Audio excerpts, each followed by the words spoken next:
If you enjoy listening to stories like this, make sure to like the video and subscribe to the channel. I'll keep bringing you more content just like this.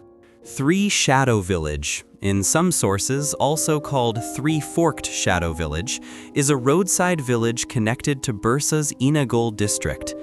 These days, the village is abandoned, and the only people staying there are the workers involved in the construction of the Bursa-Eskişehir highway. Its real name is Mezit 1. There are 12 other villages named Mezit, and they are called the Mezits. Each Mezit is about 6 to 7 kilometers apart. They are small settlements. Since 2003, Three Shadow Village has had no stable population or healthy settlement structure, and many rumors have been told about it. Some said there were too many wild animals around the village. Some claimed that the village suffered frequent tremors because of the road construction, and others insisted that all of this was caused by different beings. For many years, no male children were born in the village. Animals died mysteriously, village graveyards were dug up and opened, and stones constantly rained down on the dirt paths. This file is written in the words of Oktay Ar, a student of Eskişehir Osman Gazi University, Department of Geological Engineering. In 2002, I enrolled in the Geological Engineering Department at Eskişehir Osman Gazi University with the intention of studying an additional major. I was living in Eskişehir. I had lost my family in a traffic accident when I was a child, and I had spent most of my life with my grandfather and grandmother. I completed my high school years as a boarding student at Bursa Boys High School, and after getting into university, I returned to Eskişehir again. I wasn't a very engaged student. I already had a civil engineering degree. The only reason I was studying geology was to extend my military service even further. As I said, I wasn't very connected to school and I didn't understand much about projects.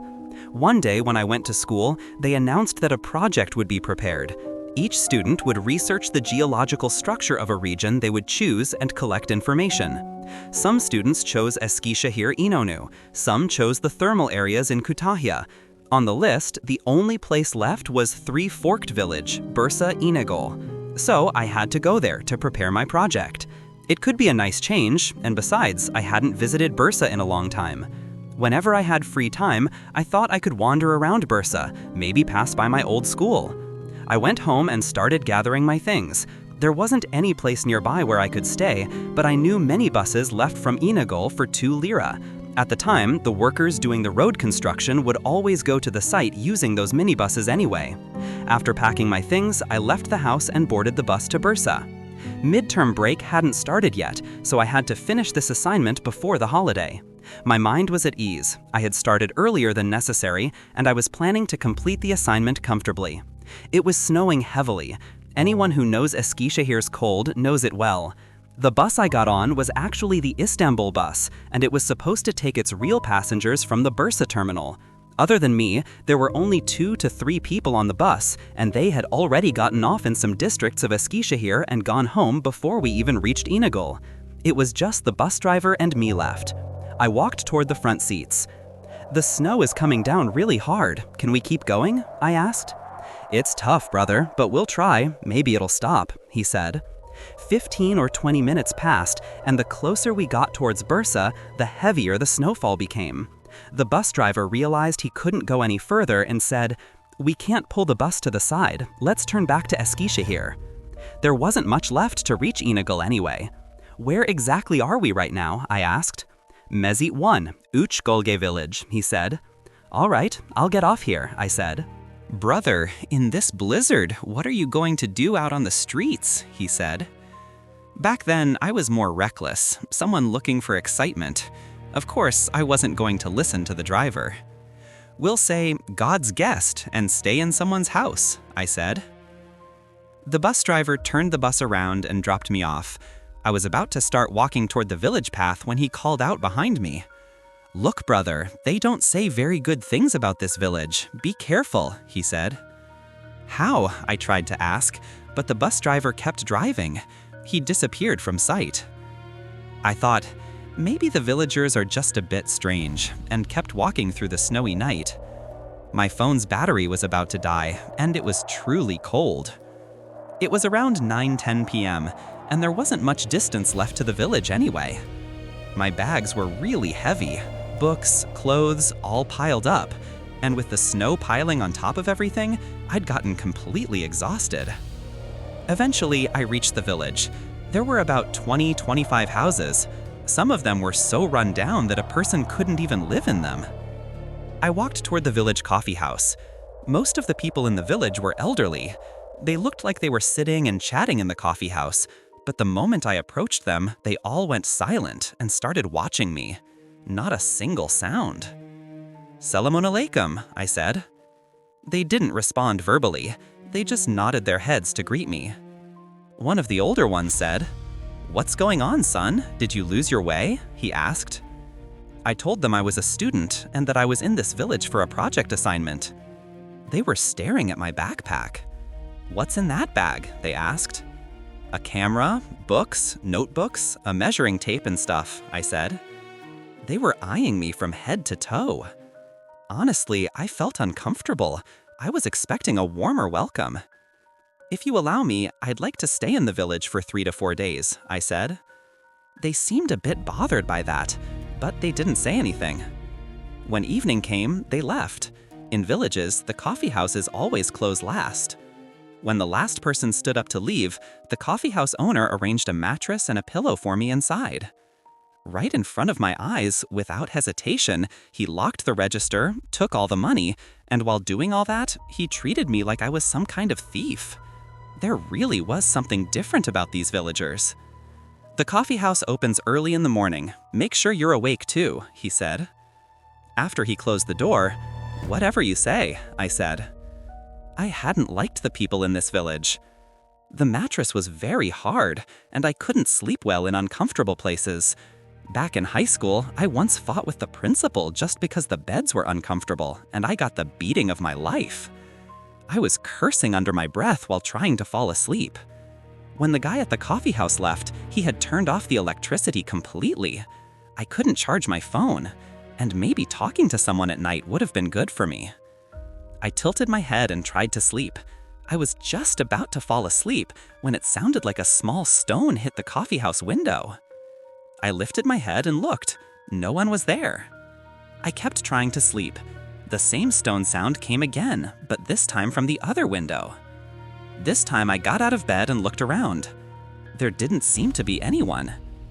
In the silence of the night, even the slightest noise could be felt. I hadn't heard footsteps, voices, anything.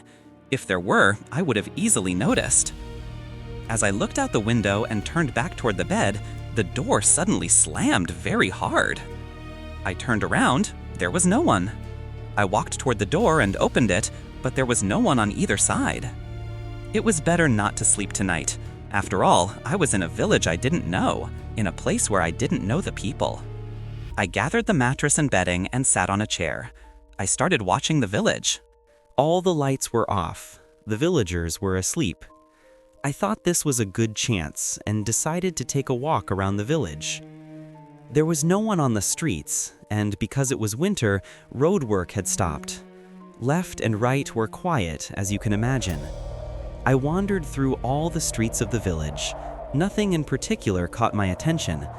There were just a lot of ruined houses. No roofs, no doors, but all of them mixed in with the other houses.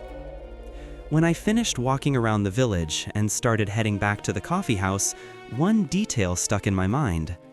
There was no mosque in the village, no cemetery, no church either.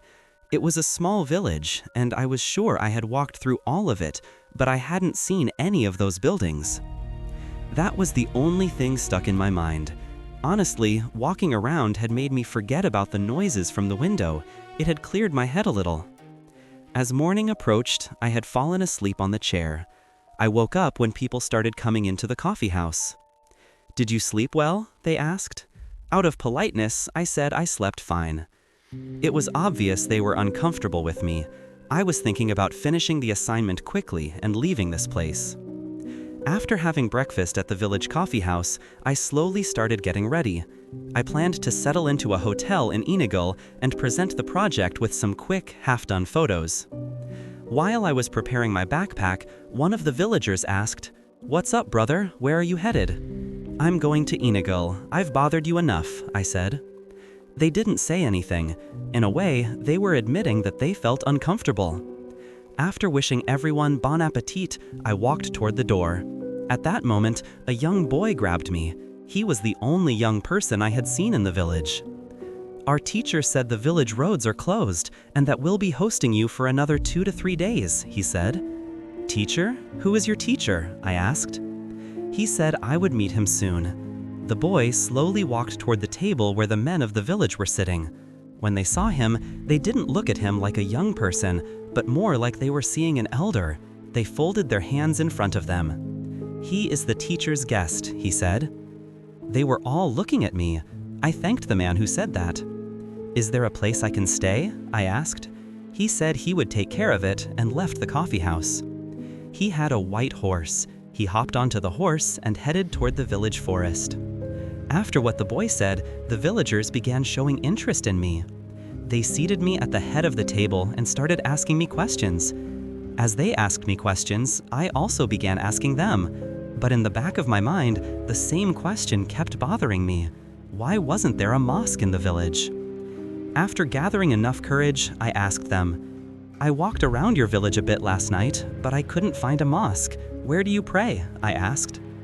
At first, none of them said anything. It was as if none of them wanted to start talking. They were looking at each other. One of them finally spoke up. "The village population is already small, no need for a mosque. The municipality came and asked, we said we don't want it.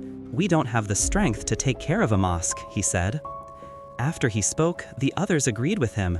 But even though the explanation was simple, the way they hesitated and stumbled over their words felt strange to me. I started taking my things back out of my bag. They had said they would arrange a place for me to stay, but just in case, I stacked everything in a cupboard. One of them looked at the camera. "What's this?" he asked. "I told you, it's a camera," I said. He was older than the others, and seeing a camera seemed to surprise him. While they were amusing themselves with the camera, a man walked into the coffee house, clearly angry. I later learned his name, Jemshit. He grabbed the camera from the old man's hand and tried to throw it to the ground, but I stopped him at the last moment. While doing this, he yelled, "There's nothing to film in our village. All of it is nonsense, all lies." One of the villagers said, "He's not here for that, he's a student." But the man was still angry and tried to lunge at me. They took me out of the coffee house. The one who pulled me out was the coffee house owner. Right as he was about to go back in, I grabbed his arm. "What is this man talking about?" I asked. "Forget him, his mind isn't right," he said.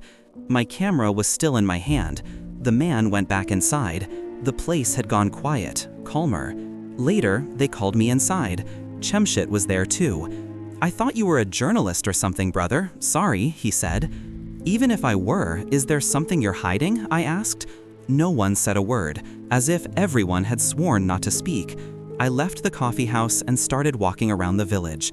The ground was snowy. There was no one on the streets. As I was walking through the village, I once again came across one of those ruined houses.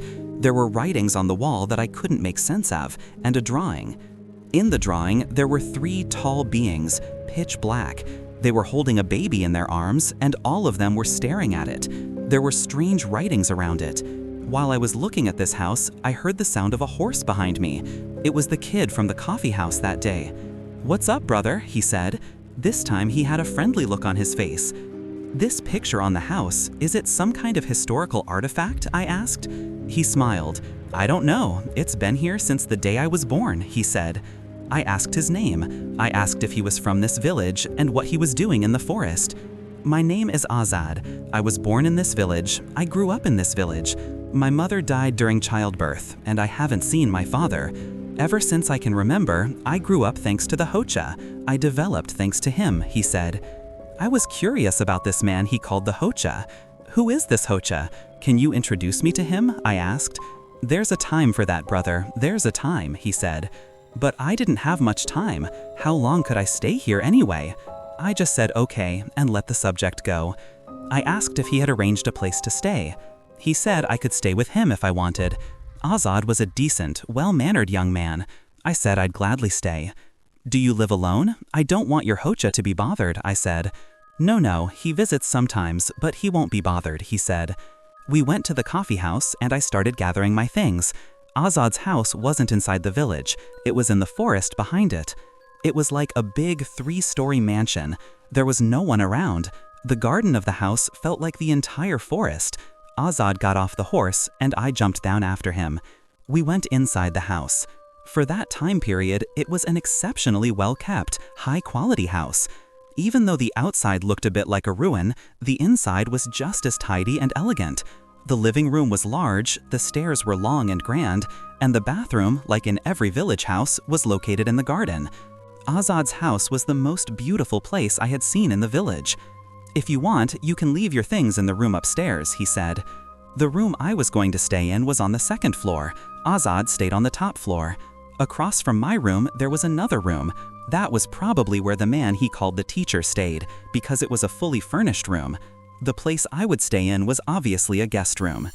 While I was settling my things, Azad came into the room. "I'm going to gather some wood to burn for the night, and I'll pick up some things for the evening. Do you need anything else, brother?" he said. I told him no. Azad was one of the best people I had ever met in my life. He left the manor, mounted his horse, and started heading toward the village. I stayed inside the house, looking around. It was actually exactly the kind of place I had dreamed of. I would love to live in a place like this. I charged my phone and called my grandfather and grandmother. I told them I was fine. But at the same time, I needed to work on my project. Hours later, Azad came inside. I was sitting in the living room. I stood up. "Relax, take it easy. We're grilling tonight. You're lucky," he said. I couldn't understand why he was being so good to me. Azad had lit the grill and I had settled into my room properly. Just then, he called from downstairs saying the food was ready. I was walking down the stairs when I saw Azad coming down from the top floor as well. "Azad," was all I could say. He was looking at me, expressionless. "Weren't you downstairs?" I asked. "No, brother, I changed my clothes upstairs. I wanted to relax since we're home," he said. I was shocked. His voice had clearly come from downstairs. He was still staring at me. I smiled and continued down the stairs. Azad had cooked the meat and set the table. He pulled out a small bottle of Rocky from the inner pocket of his coat. "I don't drink much usually, but tonight is an exception," he said. I had warmed up to Azad like a brother in a very short time. I asked him how old he was. "I'm 26, he said. Then he asked about me, and I told him we were the same age. I asked if he had any friends in the village. He said he was the youngest person there. The closest to his age was at least around 50 years old. Azad was the only young person in this village. I guess the reason he was so close to me was because he probably hadn't met people his age in a long time. "Don't you have any friends at all?" I said. He told me he didn't need friends, that he was used to loneliness. As he said these things, he sipped his Rocky and smoked his cigarette. It was obvious he was getting emotional, and I didn't want to bring up more things that would upset him.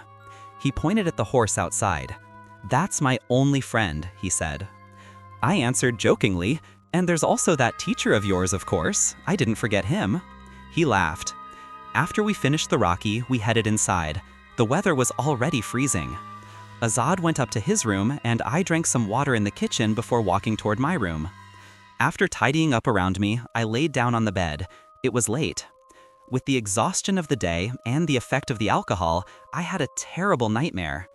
In my dream, I was with my mother and father, but I was a baby in a cradle. My clothes were covered in blood. My mother and father were hugging me and crying. They were handing me over to 3 tall, black-draped beings. I couldn't tell if they were men or women. These 3 things were looking at me and squeezing my flesh. Their nails were sharp like knives. When I woke up, I was drenched in sweat and blood. It still wasn't morning. I wanted to get up, go to the sink in the garden, and wash my face and hands. I left the room. I closed the door, and this time I heard Azad upstairs. It was his voice, and this time I was sure. It wasn't an echo like during dinner. I started climbing his stairs. His room door was closed, but it was clear there was a light inside. He wasn't asleep. With each step I took, Azad's voice became clearer. He was speaking Arabic. I wondered if he was talking on the phone or if that teacher he mentioned had come. I was going to knock on the door, but wandering around the house at this hour of night might bother him. I was going back down the stairs, but Azad's voice grew even louder. His shouting could almost be heard from the village, but still, I pretended not to hear and tried to continue my sleep. I never thought any danger would come from Azad. I went into my room and tried to sleep again. Somehow, with Azad's voice in the background, I managed to fall asleep. When morning came, I went downstairs. Azad wasn't there. I went upstairs to his room, knocked on the door, no answer. I knocked again, still no answer. Just then, behind me, he appeared out of nowhere, saying, "Were you looking for me?" I screamed in fear. Azad laughed. "Breakfast is ready, come on," he said. I was scared, but I couldn't say anything. I wanted to ask about the sounds from last night, but I couldn't gather the courage. Azad headed toward the village on his horse. A horse had come for me as well. "Where did this horse come from?" I asked. "I got it from the village. It'll help with your schoolwork," he said. I thanked him and mounted the horse. Azad was riding toward the village, and I decided it was time to head out for my project. I collected soil samples and took photos. I mounted the horse and started riding toward the village. While passing through the path that led to the village, I saw two shadows among the trees. In the completely white, snowy weather, they were so clearly visible that I was sure of what I saw. They were wrapped in pitch-black sheets, and they were very tall, twice the height of a person. They were walking quickly. I was scared, and with the fear I felt in that moment, it was impossible to follow them. I had reached the village. When I went to the village coffee house, the people welcomed me warmly. They ordered tea and chatted with me. I told them everything was fine. They told me Azad might sometimes act a bit unstable and that I should be understanding. I said Azad wasn't like they described at all. After sitting in the coffee house for a while, I headed toward Azad's house. His horse was at the door. The lower door was open. I stepped inside and said, "I'm back, brother." No answer. I called out, "Azad," but he was nowhere around. I went up to the floor where my room was. Still no sign of him. I had to go up to the top floor and check Azad's room. I had searched the whole house. When I reached the door of his room, I heard Azad's voice coming from inside. He was speaking Arabic again, but this time there was another voice as well. Very thin, very high-pitched. It almost sounded like some kind of instrument at the same time. The voices were getting louder and louder, and I was truly terrified. Smoke was coming out from under the door. "Azad!" I shouted and burst inside. Azad was in the room, but there was nothing strange going on. He was just looking at me, silently. He had this expression on his face like he was saying, "What happened, brother?" "You were screaming," he said. "Me?" he asked. This time I wasn't going to let the topic slide. "Yes, you," I said. "Your voice echoed through the whole place, Azad," I said. "You must have heard wrong," he said, and walked out of the room. I followed him. "No, I was fully conscious. Is something bothering you?" I asked. "Don't be ridiculous, Oktay," he said. My fear had faded because I was completely focused on Azad's behavior at that moment. "All right then," he said. "Since you're curious, come, I'll go show you," he said. What he said scared me, but I was curious. Azad was one of the kindest people you could ever see in this world. But why was he experiencing things like this when he was alone, or why did the villagers say he could do unusual things? We got on the horses in front of the door. We were heading toward the village. Azad wasn't saying anything. Then he called out to me. "There's nothing to be afraid of. I just want to satisfy your curiosity," he said. His confidence had a calming effect on a person. Eventually, we entered one of those ruined houses at the far end of the village, the ones with drawings inside. He jumped down from the horse. "In this village, no one spends the night outside. No one starts a new day out on the streets. Everyone begins the new day inside their own home," he said. I asked him why he was telling me this. He said that this village had owners and that they didn't like seeing too many people outside at night. I didn't even want to ask who the owners of the village were. I could more or less guess. I checked the time, and it was 3 minutes to 12. "Do you really want to see?" he asked. I was starting to get scared. Azad looked confident, but clearly even he didn't want to stay out there. We got back onto the horses and hurried toward Azad's house. Time was passing quickly, and we finally reached the house. When we entered, it wasn't midnight yet. Azad looked at me and said, "If you want, you can leave tomorrow." "I'm not staying here," I said. Azad was sitting alone in the living room. It was obvious he was troubled. His life was clearly a hard one. He had lost his mother, he didn't see his father, and he lived alone. I went to him and told him that he now had me, that I was like a brother to him. But of course, that wasn't going to comfort him. "So why don't you leave this village?" I asked. "I can't," he said. "Why?" I asked again. He didn't answer. I went to my room, and 5 or 10 minutes later, I heard Azad go into his own room. I couldn't fall asleep at all. I went downstairs, took a few of Azad's cigarettes, and went back to my room. I opened the window of the room to let the smell of cigarette smoke out. As I inhaled, I listened to the faint crackling sound of the burning ashes. The smoke was clearly visible in the darkness of the night, and I watched it drift away, something I've done since my teenage years. After finishing the cigarette, I went to close the window. The window faced the front door of the house, and right there, in front of the entrance, I saw 2 of those tall, shrouded figures. They were standing perfectly still, clear as day, right before my eyes. I made sounds to scare them away, but they didn't react. They just stood there beside our horses, staring at the house. I started reciting prayers, every prayer and verse I knew, but they were still there. I went upstairs and knocked on Azad's door, but it was locked and he wasn't opening. In the village, electricity always went out after midnight, so the lights were off as well. Terrified, I went downstairs.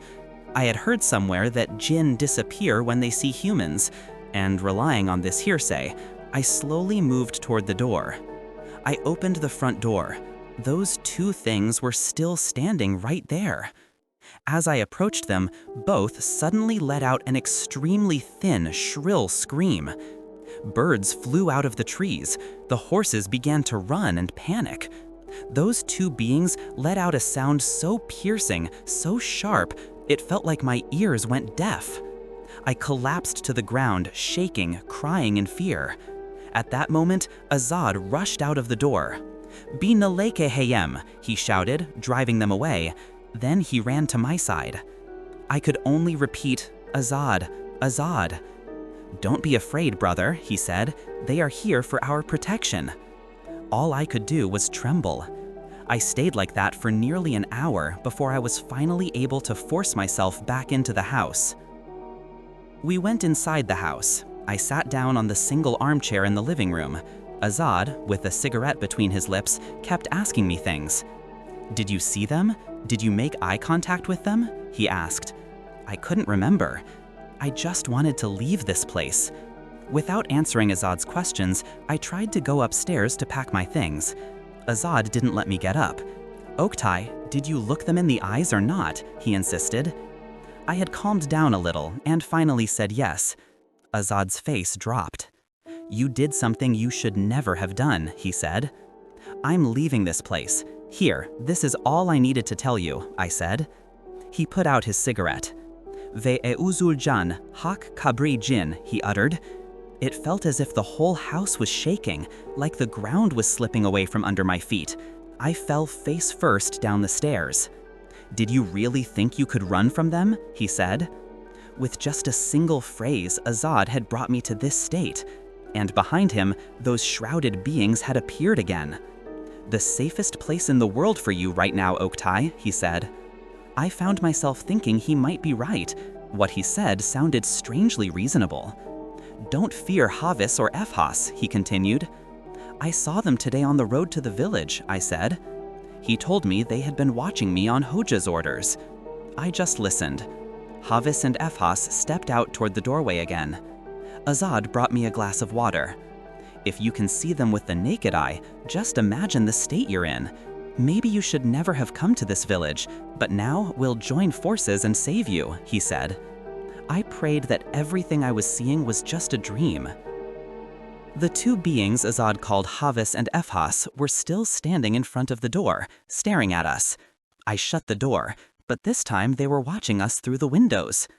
"Don't let them bother you. They won't harm either of us," he said. Still, I told him how uneasy I felt. Azad looked at everything with unsettling calmness. "You have strange powers, Azad, don't you?" I asked. He nodded as if to say yes. "But this isn't called power, it's knowledge," he said.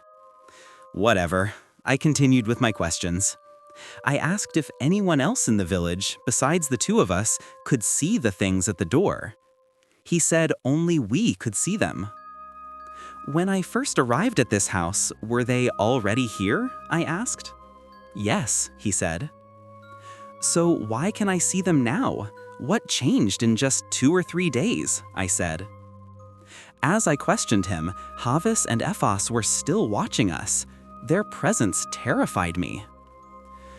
"You shouldn't have come to this village, Oktay. For years now, no male child has been born here. For years, the people in this village haven't been able to give birth at all. And the children who are born, they come out dead or disabled and die shortly after," he said. "Why?" I asked. He said it was caused by a grave sin.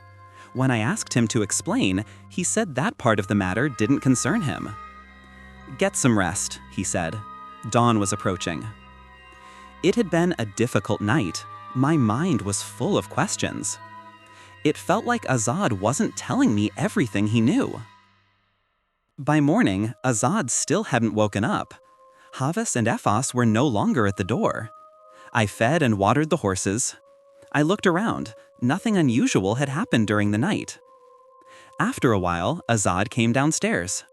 "Where are Havis and Ephas?" I asked. "They stay here only at night," he said. "Why not during the day? Isn't there any danger during the day?" I asked. He brought a book from inside and opened a page. Before reading it, he told me to say, "Teveluke bin kunatesh."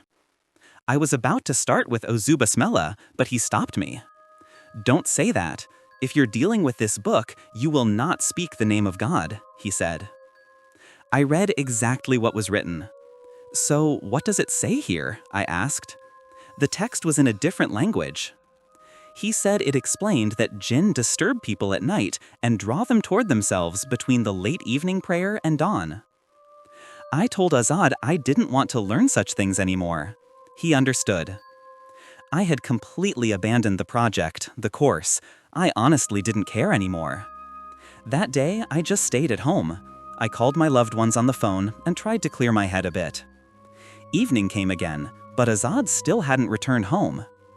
I waited for him all night. Havis and Ephas had already appeared at the door, but I couldn't communicate with them, and I couldn't risk going up to them in case they harmed me. Hours passed, and Azad still hadn't come home. Hours had passed, and there was still no sign of Azad.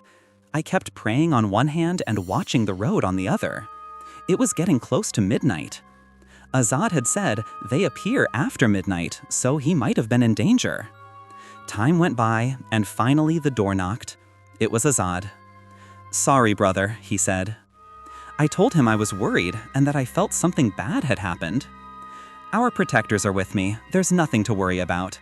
I just had 1 or 2 things I needed to take care of," he said. We sat down and began to talk. I told him there was no girl his age in the village and that he refused to leave this place. Would he stay alone his whole life? Would he never start a family? "I want to die as the last human in this village. I just want this place to fade into history," he said. I asked what would happen if someone else came and settled here. "Do you think they haven't? People came, stayed for a month, then returned. This place belongs to them. This is their village. No one except us can live here," he said. He kept repeating that the source of the curse over the village was that great sin, yet he still hadn't explained what the sin actually was. Night had completely fallen. Azad had already gone to his room, and I went to mine. I was so sleepy that for the first time, I drifted off without struggling. I heard the door slam violently during the night. It was winter, the windows and doors were closed, so there was no way a door could have slammed on its own. I didn't react and tried to go back to sleep. This time, I heard the sound of glass clicking. I walked toward the window. I saw my own reflection in the glass. There seemed to be a stain on my forehead. I wiped my forehead and ash got on my hand. It was as if something had been written in ash. I kept wiping the ash off my forehead, but in the reflection on the glass, it was still there. I wiped more carefully to make sure it was gone, but it still hadn't disappeared. Finally, I saw the guardians at the door strike the glass hard. They were hitting it forcefully, as if trying to overpower my reflection in the glass, as if they were killing it, and eventually the glass shattered. I opened the door and went into Azad's room. Azad was in the same state as me, but his window hadn't broken yet. He was staring at the glass meaninglessly. "Don't look," I shouted. As he turned his back, his glass also shattered, and the shards cut his face. Perhaps it was the first time I had seen Azad truly afraid. How did they get here?" he kept muttering to himself. Luckily, I told him that Havis and Ephos were protecting us. Still, Azad looked terrified. He said that just having them come this far was already a huge problem. "I urgently need to go to the Hocha," he said. I told him that I needed to come with him, that this matter now involved me as well. But he refused. He said that this had nothing to do with me and was entirely his own problem. "Azad, it's past 12. Whatever you need to do, you can do it tomorrow," I said. This time, I was the one trying to calm Azad. He was genuinely terrified. Havis and Ephos were standing at the door in their usual positions. Azad came to me holding a piece of paper. It read, "Azara Quraysh Bihat Djinn."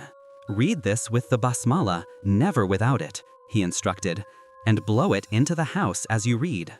Meanwhile, he was searching through his books. He took some herbs out of a chest, and from near his house, he brought items like sheep and goat bones, animal offal. I asked him what he was doing. He said he would explain, but first I had to blow the words into the house as he instructed. So there I was, blowing the words from the paper into the house while watching Azad carefully handle the items. On the table, he had placed herbs, animal offal, and some Arabic inscriptions. He lit the candles and called me over. "I don't know why or how, but we have drawn them close. They cannot overpower Havis and Ephos, yet they will never leave us in peace throughout our lives. Tonight, we must rid ourselves of them," he said. I could only nod in agreement, acknowledging his words. He made a small cut on my palm with a knife and let a drop fall onto the animal offal. He looked into my eyes. "Now start reciting every prayer you know. Repeat them 10 times each," he ordered. So we began, both of us reciting prayers. Our mouths did not pause for 5 minutes. In the middle of the recitations, Azad took some of the same material and poured it onto the offal from his hand. At this point, there are a few more things mentioned, but according to the terms agreed in the glossaries, they will remain hidden. Later, he twisted bay leaves into a vine-like string, lightly burned it over the candle, and tied it around the animal offal. "Now, the words you will speak are not the word of Allah. These are the incantations of the Djinn," he said. He instructed me to repeat them. "Kana bil heleki min Quraysh, kul hela rabbi Djinn." One after another, we recited these words. Both Azad and I felt immense power coursing through us. As we spoke the words, our bodies trembled, and the magical offal we held felt as sharp as a knife against our hands. Azad stood up. "The Ifrits have listened to our voices. May Allah be our helper."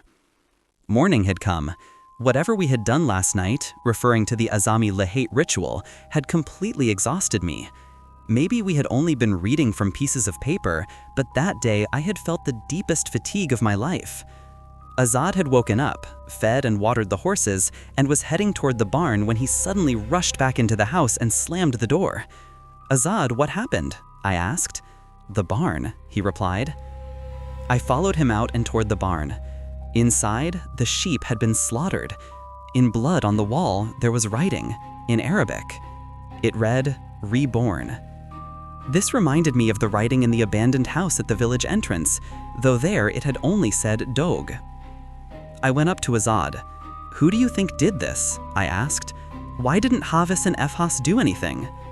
"They only work for the safety of the two of us. They don't deal with the sheep," he said. He claimed that the Djinn had done this. "They can harm our surroundings, play tricks, but as long as we are in this house, they cannot hurt us," he added. We had closed all the doors and windows in the house, constantly reciting prayers inside. Azad sat at the table, and I sat on the couch. "All of this, it's because of my mother and father," he said. I turned my head toward him. His eyes were brimming with tears. "What is it?" I asked. Azad was crying as he told me all this. He couldn't even smoke the cigarette he had lit. "Years ago, my mother and father asked a Jinni woman named Zahize for help to find a treasure. My mother's father, my grandfather, was a scholar who knew these things, but he had used this knowledge for evil only once. After my parents found the treasure, they killed Zahize," he said. "How did they do that? Can a Djinn be killed?" I asked. He said that killing them was different from killing a human. They burned her in an abandoned house. Because of the spell they cast, she couldn't escape. But Zahize's bloodline never left them alone. My mother died giving birth to me. My grandfather was found burned to death in the village creek the day I was born. And my father's sanity still isn't right," he said. I just listened. "Do you remember that abandoned house at the edge of the village? The 3 shadows inside it and the baby in their arms?" he asked. I nodded, meaning yes. Those 3 shadows were Havis, Efhas, and the Hoja. They are Djinn from the lineage of Can, and the baby in their arms was me. As Zahize burned inside that house, she chose me as her successor, my life in exchange for hers," he said.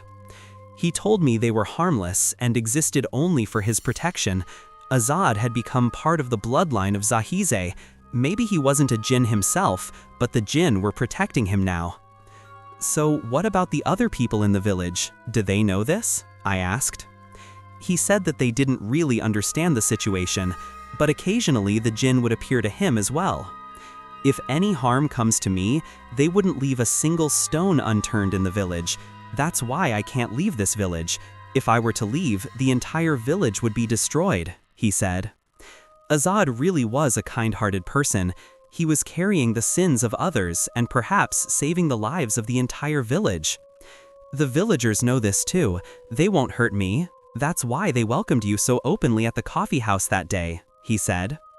"So why did the Hoja host me?" I asked. He said that was a lie. When I pressed him on why, he explained that he was extremely lonely in the village and simply wanted a friend. Azad truly was in a terrible situation. I took out 2 cigarettes from my pack. We lit them.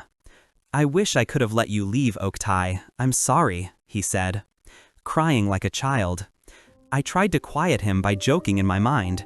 He laughed faintly, but the sadness remained. We smoked our cigarettes. "God will help us, brother. Don't worry," I said.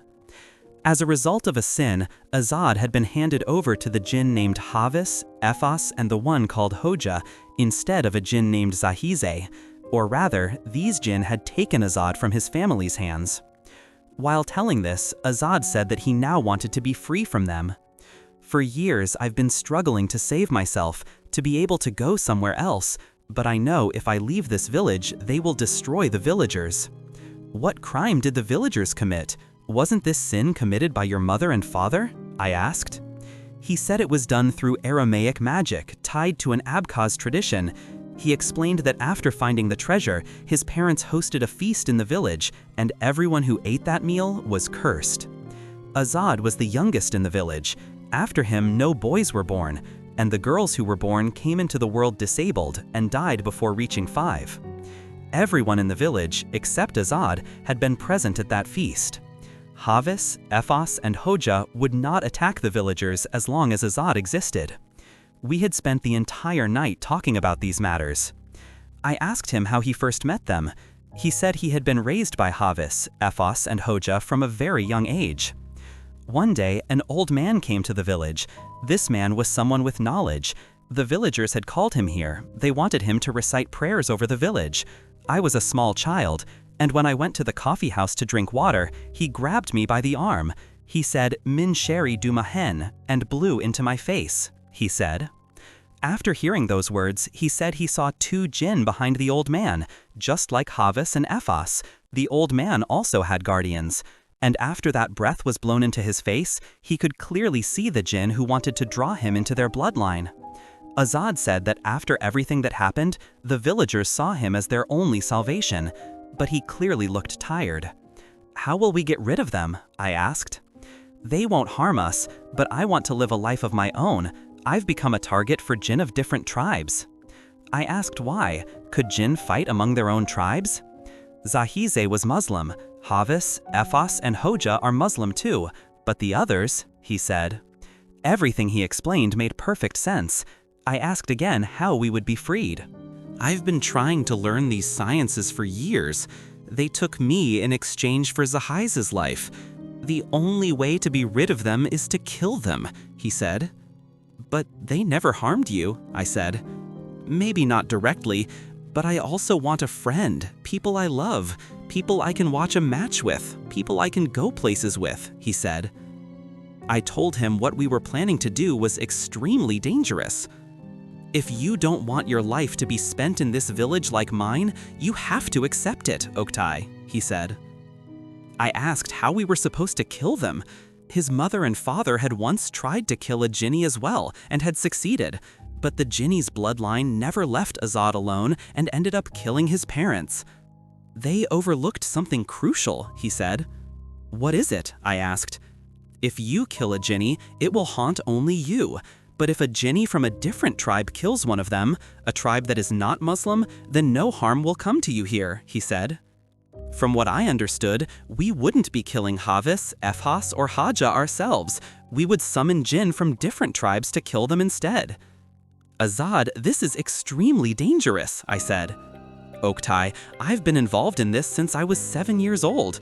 Who knows better, you or me? Do you really think you can escape this now? How old are you, Oktay?" he said. I told him I was 26, that we were actually the same age. When Zahize's was killed, she was nearly 2,000 years old. Time works differently in the realms of humans and Djinn. When Zahize's died, in human years, she was 27. When we turn 27, they will revive her soul in our bodies, he said. If what he was saying was true, and it certainly looked like it because there were far too many coincidences, then we had no choice. We had to destroy them. Azad pulled sealed books out of a chest. Their covers were wrapped with maybe 20 sheets of cloth. "This house contains everything we need," he said. Havis and Ephas were watching us from outside the door. "Won't they understand what we're planning?" I asked. "They can't know what's happening inside this house. No Djinn can enter here, not even Havis and Ephas," he said. He was packing items one by one while trying to instill confidence in me at the same time. Azad placed a book on the table. Next to this book, he also took out a Bible. He said that this village had once been a Christian village, and that just as there were Muslim Djinn, there were also Christian Djinn. "What are we supposed to do then?" I asked. "We won't do these today. Tomorrow night is the 3rd Thursday of this month. We will perform the session tomorrow," he said. I asked what these books were for. "I will read the enchanted words in Hebrew from this book and try to establish a connection with the evil Djinn, and you will read the prayers from the Gospel of John in the Bible," he said. I nodded and said okay. But that wasn't all, of course. He had drawn 3 shadows with coal on the wall of his house. It was exactly the same image as the one in the ruined house in the village. This time, however, the 3 shadows weren't holding a baby, they were holding a long sword. This sword is the gladius dagger. In the Gospel of Judas, it is said that when Jesus communicated with the Djinn, this sword held a certain power, he said. Azad was a very knowledgeable person in these matters. From the jars in the kitchen, he mixed bay leaves, fig tree root water, and garlic, creating some kind of strange liquid. "Before we start the session, you will rub this on your hands and breathe it in through your nose. Don't pour too much, it can burn your hands," he said. I was accepting everything he said without question. He still hadn't buried the slaughtered sheep in the barn. He hadn't even stepped into the barn since that day. He said we also needed animal materials for these sessions and went into the barn to prepare them. I went up to my room to rest a little. From the barn came the sounds of cutting meat. It was clear from every determined movement of Azad that he was resolute. I lay down on the bed. Strangely, the sounds of him striking the sheep bones with an axe calmed me in a peculiar way. I fell asleep. In my dream, I was in Eskişehir. I was sitting at home with my mother, whom I had lost years ago. "Thank God you're back, Mommy," I said, hugging her. I had lost them in a traffic accident. Azad and I were similar in that sense. Both of us had grown up without a mother and father. While sitting in the living room with my mother, the door rang. I stood up and walked toward the door, and there at the door was also my mother. I was surprised. I grabbed the arm of the one at the door tightly and pulled them into the living room, looking around. But this time, it wasn't my mother on the couch. It was a tall, shrouded, terrifying thing sitting at my table. It looked at my face and shouted, "Your life is our life, your blood is our blood," and clung to my throat. The second thing that entered the house afterward, also in the guise of my mother, took on the same shrouded, terrifying form, and together they tried to strangle me. I woke up covered in blood, and as soon as I awoke, I screamed again, because Havis and Efhas were standing in front of the window, watching me. They didn't move from the doorway, but they stared at me meaninglessly. I couldn't see their faces, and I didn't even know if they had faces. I tried not to look at the window and went downstairs. Azad had already finished his work and was asleep in the living room. I sat down on a chair and looked at the books Azad had taken out. They were strange books, as if they were at least 1,000 years old. There were unusual letters and symbols on them, and they smelled of blood. Maybe Azad had touched them with bloody hands, I don't know. When I looked inside the black bag full of offal, I saw skinned sheep heads. He had pulled out the sheep's teeth. The animals' broken legs and their intestines, which looked like long ropes, were also inside the bag. I couldn't stand the smell any longer, so I closed the bag and tied a knot. At that moment, I lifted my head. From the staircase, a Djinn in Azad's form was coming down. I remember how brightly it glowed. Smiling, it slowly descended the stairs, closed the door behind itself, and left. How is this possible? Azad said nothing could enter this house, not even them. I was in shock from what I had seen. Waking Azad didn't even cross my mind. I immediately looked outside at Havis and Efhas. They were still standing at my window. I rushed upstairs and opened the door to my room. I was still in the room. What I saw stunned me. On the bed, something that looked exactly like me was sleeping, and Havis and Efhas were watching that thing on the bed. Seeing oneself from the outside must be the most terrifying sight in the world. I quickly left the room. When I opened the door again, whatever had been on the bed was gone. There were ashes on my bed. The ashes seemed to have spilled. Havis and Efhas were nowhere to be seen either. The day was already breaking. I left the room and went to the bathroom to wash my hands and face. When I looked in the mirror, I noticed that blood was slowly dripping from my nose. Its color was very dark, almost like poison. To be sure, I stepped closer to the mirror. Just as I was about to touch my nose, the bathroom mirror cracked with a loud noise right in the center and then shattered. Strange things were happening in the house, though the day was now brightening. I went downstairs and woke Azad. I told him everything I had seen. Azad was frightened as well. "If Havis and Efhas have stopped protecting us, we need to act quickly," he said. Something was clearly wrong. Azad mounted his horse and headed toward the village. I followed him. He said we couldn't perform the session in the house. I had spent the day sleeping by the creek. Azad was looking for a place suitable for the session. He said that the creek was inhabited by Djinn, and they could be dangerous. He had found a cave-like hollow and settled there. It was the third Thursday of the week. The sun was slowly setting. Azad said everything was ready. "In the name of Allah, the most gracious, the most merciful, are you ready, brother?" he asked. I nodded. The most difficult night of my life was about to begin. Azad had prepared all the materials. He called me to join him. Before leaving, I had called my grandfather and grandmother to lift my spirits a little more. With a piece of charcoal in his hand, he drew the 3 shadows again and placed that famous gladius dagger in their laps. The night lamps he hung on the wall made the shadows appear almost alive.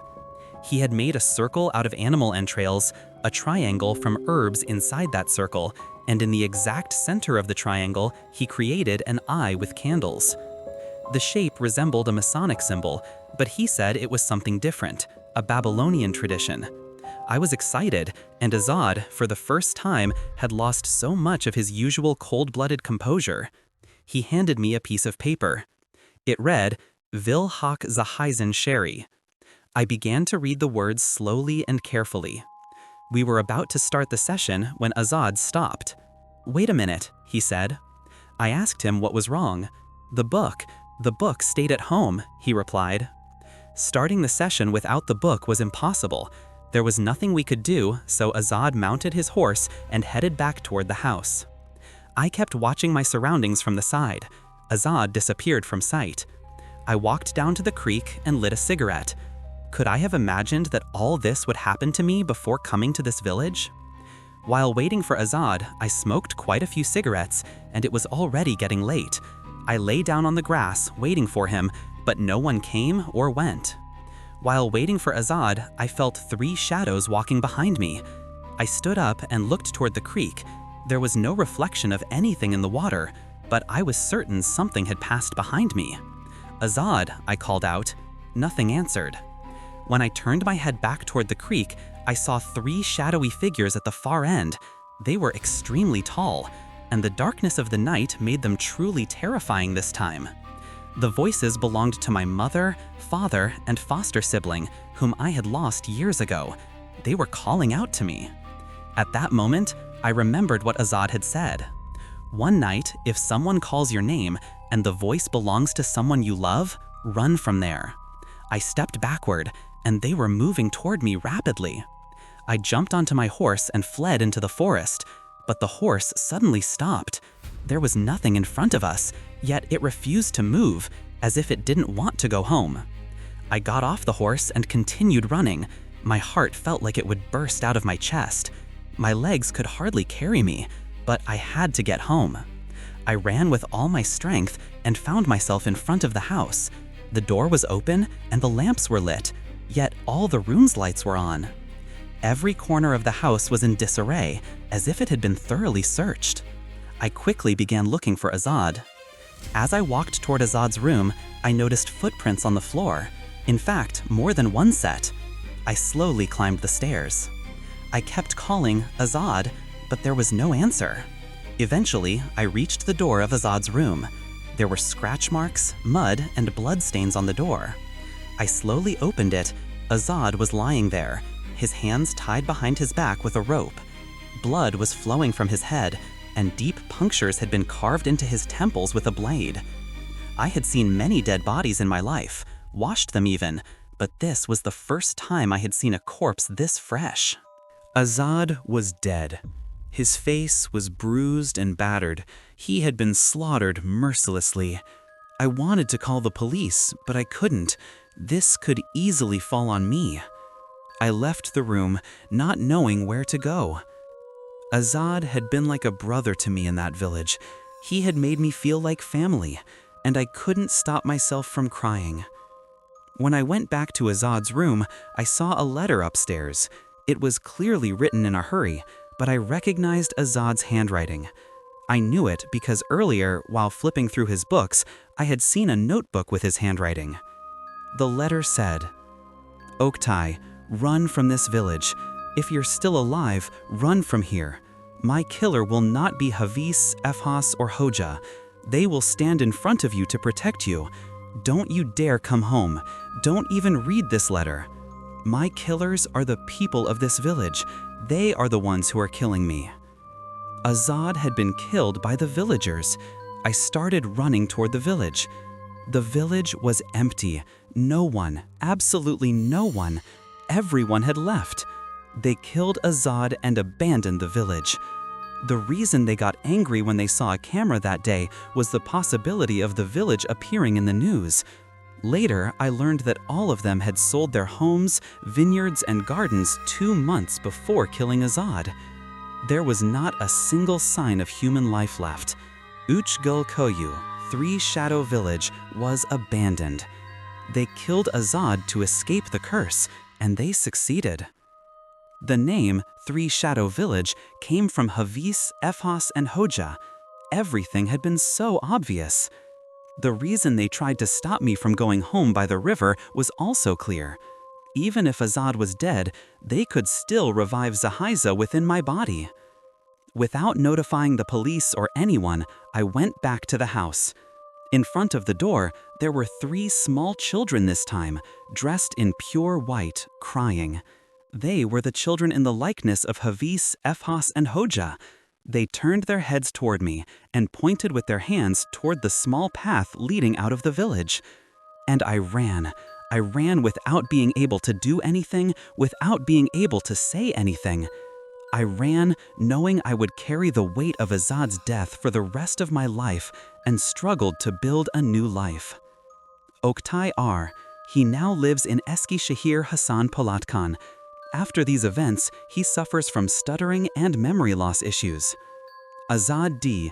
The autopsy revealed that he was murdered. After years of trials, the case was closed as unsolved. Havis, Efhas, and Hoja. Oktay Ar says they still visit him from time to time. He occasionally sees these shadows standing in front of his house at night. They don't harm him. End.